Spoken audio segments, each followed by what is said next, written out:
Argentina মানে ফিরে আসা, আর্জেন্টিনা মানে ঘুরে দাঁড়ানো, আর্জেন্টিনা মানে হারার আগে হার না মানা, আর্জেন্টিনা মানে শেষ রক্তবিন্দু পর্যন্ত লড়াই করে যাওয়া।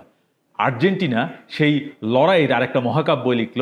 গতকাল ইংল্যান্ডকে সেমিফাইনালে হারিয়ে চলে গেছে আরও একটি বিশ্বকাপের ফাইনালে। লিওনেল মেসি 3টি বিশ্বকাপ ফাইনালে খেলতে যাচ্ছেন।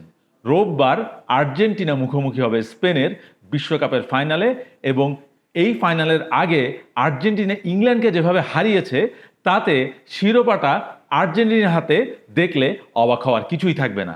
কি হয়েছিল আর্জেন্টিনা ইংল্যান্ডের সেই ম্যাচে? আর্জেন্টিনা আরও একবার পিছিয়ে পড়েছিল। ইংল্যান্ডের অ্যান্থনি গর্ডনের গোলে এগিয়ে গিয়েছিল ইংল্যান্ড, কিন্তু এরপর আর্জেন্টিনা একের পর এক আক্রমণ করে ইংল্যান্ডকে চেপে ধরে, এবং এই বিশ্বকাপে আগেও যা হয়েছে তা দেখা গেল আরও একবার। 80 মিনিটের পর আর্জেন্টিনা যেভাবে ঘুরে দাঁড়িয়েছে সেটি এই বিশ্বকাপে কিন্তু নতুন কিছু নয়। আমরা দেখেছি গতকালকের ম্যাচে আর্জেন্টিনা যখন গোলের জন্য মরিয়া, তখন লিওনেল স্ক্যালোনি তার কিছু তুরুপের তাসকে মাঠে নামান। রদ্রিগো দিপল এবং নিকো গঞ্জালেসকে তিনি মাঠে নামানোর পর আর্জেন্টিনার আক্রমণ যেন নতুন গতি পায়। রদ্রিগো দিপল গতকালের ম্যাচটি বেঞ্চ থেকে শুরু করেছিলেন, কিন্তু যখন গোলের জন্য আর্জেন্টিনার খুব দরকার তখন সেই দিপল মাঠে নামলেন। লিওনেল মেসির কথা বলছিলাম। ম্যাচের শুরুতে প্রথমার্ধে তিনি খুব বেশি কিছু করতে পারেননি, কিন্তু দ্বিতীয়ার্ধে লিওনেল মেসি দেখালেন কেন তিনি সর্বকালের সেরা ফুটবলার। মেসি যখন গোল পান না তখন তিনি গোলে অবদান রাখেন।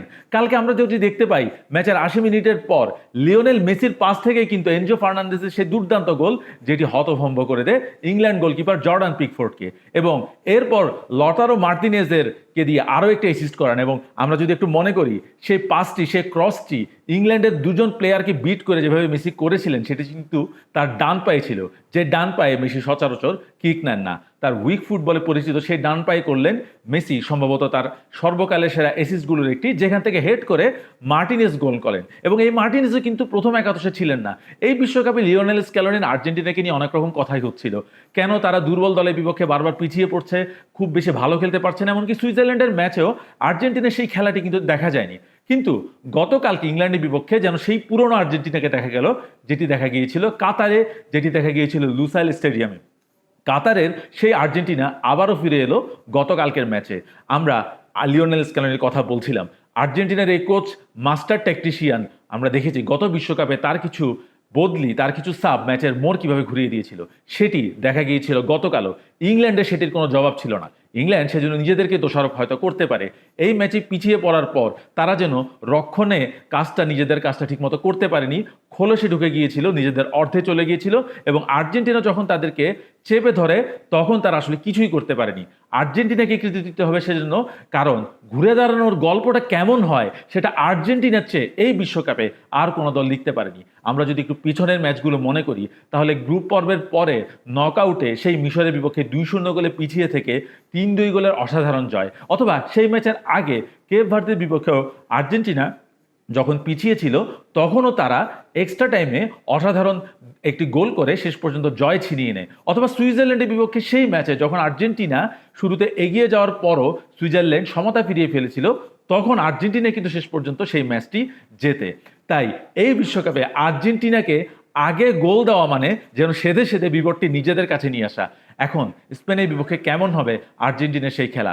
স্পেনকে আমরা দেখেছি, ফ্রান্সকে তারা কি দারুণভাবে হারিয়েছে, কোনো সুযোগই দেয়নি। আর্জেন্টিনার বিপক্ষে তাদের কাজটি অনেক কঠিন হবে। এই বছরে কিন্তু এই দুই দলের মুখোমুখি হওয়ার কথা ছিল ফিনালেসিমায়। ফিনালেসিমা মানে বিশ্ব চ্যাম্পিয়ন আর্জেন্টিনা কোপা চ্যাম্পিয়নও, অর্থাৎ ইউরোপের চ্যাম্পিয়ন এবং লাতিন আমেরিকার চ্যাম্পিয়নের একে অন্যের মুখোমুখি হওয়ার কথা ছিল, কিন্তু সেই ম্যাচটি মধ্যপ্রাচ্যের সংঘাতের কারণে হতে পারেনি, এবং বিশ্বকাপ ফাইনালে সেই ম্যাচটি হতে যাচ্ছে। বিশ্বকাপের ইতিহাসে প্রথমবারের মতো ইউরো চ্যাম্পিয়ন এবং কোপা চ্যাম্পিয়ন একে অন্যের বিপক্ষে মুখোমুখি হচ্ছে ফাইনালে, এবং ফাইনালের মঞ্চটি এর চেয়ে ভালোভাবে আর সাজানো হতে পারত না। সে ম্যাচটিও আরেকটি লড়াইয়ের মঞ্চ এনে দিচ্ছে। 19 বছর বয়সে লামিন ইয়ামাল এবং 39 বছর বয়সে লিওনেল মেসি প্রথমবারের মতো একে অন্যের বিপক্ষে খেলবেন। যে স্পেন মেসিকে 2 হাত ভরে দিয়েছে, যে স্পেনে মেসি ক্যারিয়ার শুরু করেছেন, যে স্পেন তার ঘর এবং বাড়ি হয়ে গিয়েছিল, সেই স্পেনে বিপক্ষে মেসি তার আরও একটি ফাইনাল খেলবেন। তাই স্পেন মনে রাখতে পারে আর্জেন্টিনার বিপক্ষে আগে গোল দেওয়া মানে যেন আর্জেন্টিনাকেই ডেকে আনা, যে না, এবার তারাও একটি গোল করতে পারে।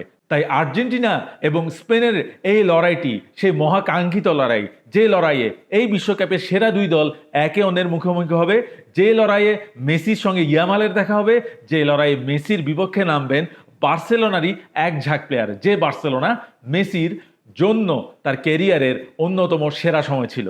তাই আমরা সেই ম্যাচের দিকে অধীরাগ্রহ অপেক্ষা করে আছি। আর্জেন্টিনা কি আরও একটি কামব্যাকের জন্ম দিতে পারবে, নাকি স্পেন তাদের সেই পুরনো অসাধারণ খেলা খেলেই আর্জেন্টিনাকে আটকে ফেলতে পারবে?